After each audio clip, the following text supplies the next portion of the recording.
વિકાસ સપ્તાહની ઉજવણી 2025ના અંતિમ દિવસે વ્યારાના ડોક્ટર બાબા સાહેબ આંબેડકર હોલ ખાતે શહેરી વિકાસ વર્ષ 2025 હેઠળ તાપી જિલ્લા વ્યારા અને સોનગઢ નગરપાલિકા વિસ્તારના કુલ રૂપિયા 24.81 કરોડના વિવિધ વિકાસલક્ષી કામોનું ઈ લોકાર્પણ તથા ઈ ખાતમુહૂર્ત રાજ્ય કક્ષાના મંત્રી ક્લાઇમેટ ચેન્જ જળ સંપત્તિ અને પુરવઠા વિભાગ દ્વારા શ્રી મુકેશભાઈ પટેલના હસ્તે કરવામાં આવ્યું હતું।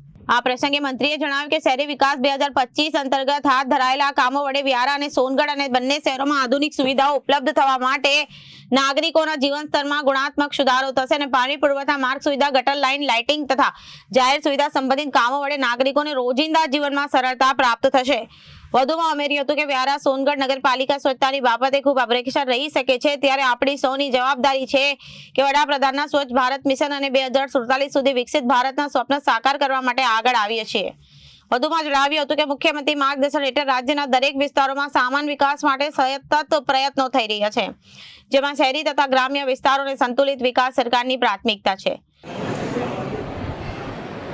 વિકાસ સપ્તાહની ઉજવણી સમગ્ર ગુજરાતની અંદર ચાલી રહી ત્યારે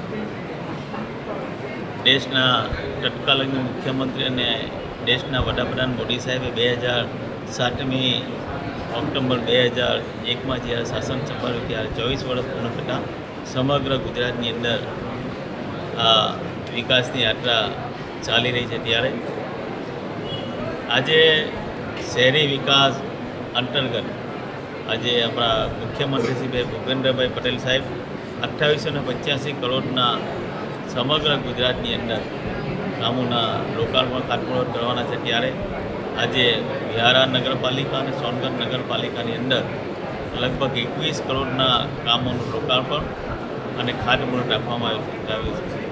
ખૂબ મોટી સંખ્યામાં અહીંયા લાભાર્થી પણ હાજર રહ્યા હતા। સ્વચ્છ ભારત અભિયાન અંતર્ગત જે સ્વચ્છતા માટે પણ આજે ચેકનું પણ વિતરણ કરવામાં આવ્યું છે।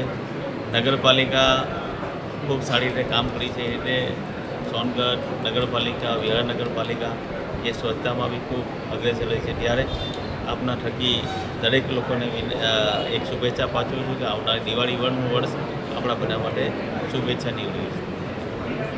Bureau report Janadesh news.